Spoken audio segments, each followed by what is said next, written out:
Welcome back, class 6. I hope you're doing great as usual, staying at home and studying as directed by your teachers. Well, today we are back with another chapter from civics. I have chosen this chapter not only because it's important, but also at the present scenario, it is quite relevant. So today we are starting with chapter 3, what is government? By now, you know what are the different works of a government.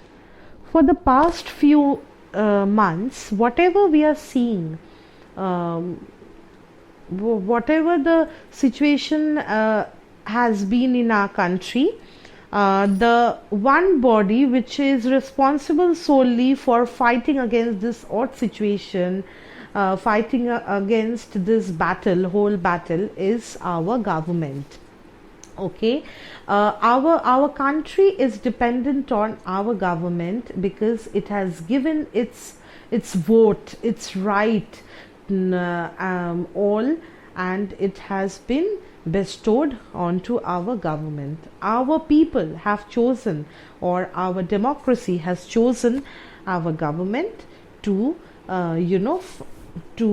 be able to allow it to do a variety of job on our behalf. Okay, so every country needs a government to make decisions and get things done. Very simple. These can be decisions about where to build roads and schools, or how to reduce the price of onion, or when they get too expensive, or ways to increase the supply of electricity. The government also takes actions on many issues, like, for example, it has several programs to help the poor. It has other important things such as running postal services. Also, what are the things that it has or it covers? The government also has the job of protecting the boundaries of our country, very important, and maintaining peaceful relations with other countries. Children, in your previous classes, you must have learned about the functions of the central government, the state government, and the local self-government, isn't it? So there, while reading those, we have seen that the central government is responsible for maintaining relations with foreign countries, and it also responsible for maintaining the boundaries of our countries, or to patrol those boundaries, or to secure those boundaries. So it is the responsibility of also to ensure that its citizens have enough to eat and have good health facilities. You must have heard about this, children, that our Prime Minister, Mr. Narendra Modi, had declared few days before that he is going to provide, or his government is going to provide, free ration for its entire citizen who are having holding the ration cards for till November. So it is also responsible for giving the free food, or the free ration, which is the public distribution system, PDS we call it. So it falls under that, the rationing system falls under that, which actually provides food with a minimum rate to the poor. So these are also very important works, or the agenda are taken under consideration by the government. Okay. Now, when there are natural disasters like tsunami or earthquake or this pandemic situation, the government mainly organizes aid and assistance for the affected people. If there is a dispute, or someone has committed any crime, you find people in a court. Courts are also a part of the government, right? Because we have learned before that our government works on 3 different levels. What are they? Legislature, executive, and the judiciary. So under judiciary falls the court, which gives the supreme verdict to the prisoners or to the convict. So it is also a part of the government. So the huge work or the huge trust has been entrusted with the government. Okay, so perhaps you are wondering how governments manage to do all this and why is it important for them to do so.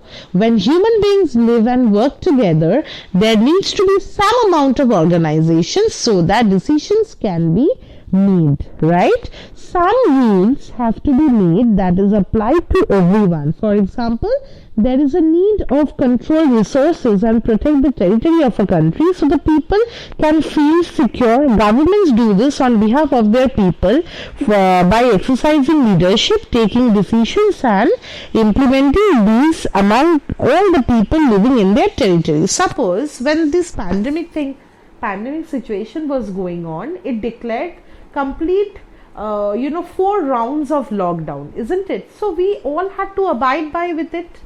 We all had to abide by with the guidelines given by the central ministry. So the government has the power to decide in favor or against the public for the as and when needed, or depending on the situation it will decide on behalf of the public or the whole nation that what to do, when to do and how to do.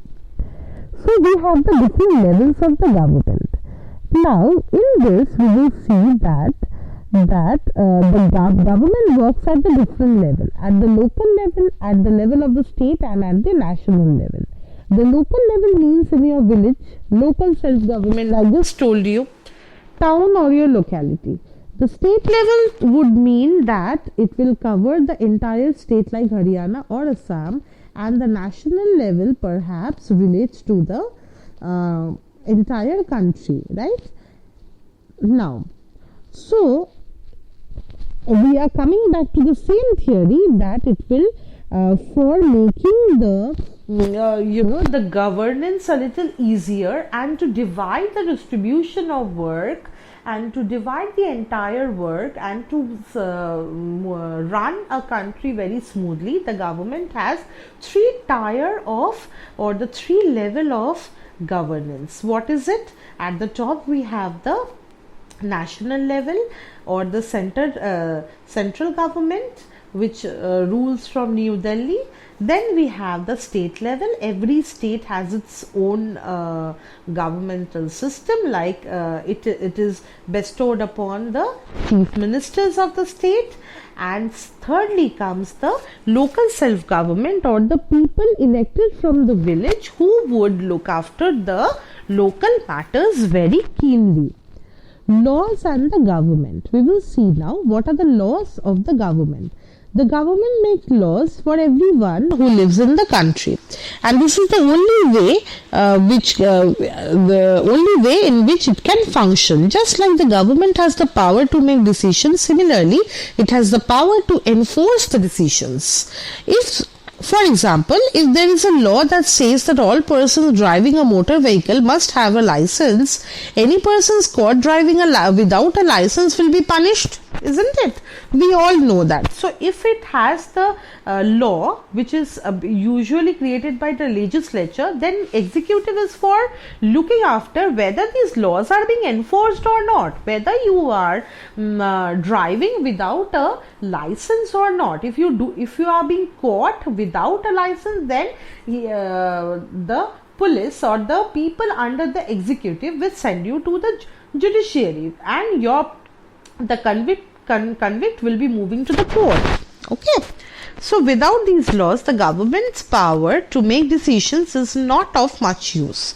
In addition to any actions that the government can take, there are also steps that people can take if they feel a particular law is not being followed. If a person feels that, for example, if they are not hired for a job because of their religion or caste, he or she may approach to the court and claim that the law is not being followed.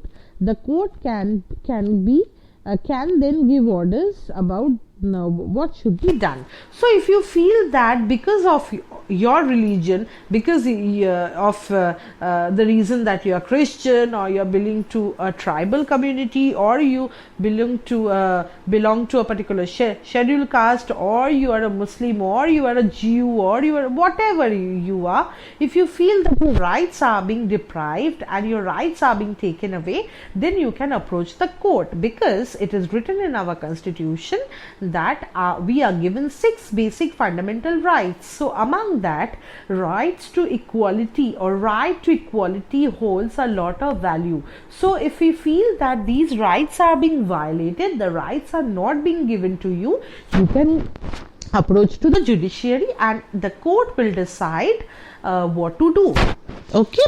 Okay, now types of the government. Who gives the government this power to take decisions and enforce law? The answer to this question depends on the type of the government there is in a country. In a democracy like in India, it is the people who give the government this power. They do this through elections in which they vote for particular persons and elect them. Once elected, these persons form the government. In a democracy, the government has to explain its actions and defend its decisions to the people. So if I vote for you, and then you have to work for me and you have to be true to me, isn't it? So when the entire population of India, they go through this process of universal adult franchise, and they go through this process of elections, it's a huge affair where I'm giving my consent to you or in your favor. So whatever you will do, you will always keep in mind my preferences, you will always keep in mind my benefits, and whatever will be good for me, you have to decide on that. So basically in a democracy, the supreme power lies with the people, and the people who will, and these people who will decide on the nature of the government or whom to bring into power. Second form of government is monarchy. What happens here? The monarch or a king or a queen, it can be a king or a queen, has the power to make decisions and run the government. Okay, the monarchy have a small group of people to discuss matters with it, but the final decision making power remains with the monarch. Unlike in a democracy, kings and queens do not have to explain their actions or defend their decisions they take. Now take an example of the ancient period. There democracy was not prevalent. It only came into power or action when our constitution was written by Dr. B.R. Ambedkar. Okay, now before that, whichever kingdom used to get powerful, they would dominate the other less powerful kingdom, and they would start ruling that region, and people of those region used to follow their king or queen. You take the example of Ashoka, you take the example of Chandragupta Maurya, you take the example of Samudragupta, and if you come down to the south, you will have the Pallavas, the Chalukyas, the Cholas, okay, the Rashtrakutas. Too many you have. You go to Maharashtra, you would find the Marathas. Okay, so these kings, they ruled their own territory, and the people of their kingdom were there under them. So whatever they used to decide, the people used to follow. That was the history of India, we know. Okay, so that was the history of the ancient India. Again, if we come to the medieval period, we will see that the Khiljis were there, the Tughlaqs were there, the Sayyids were there, or the Mughals were there. So they were having their own power. They were ruling the country in their own way, and they were all monarchs. Aurangzeb was very powerful. Aurangzeb was a dictator.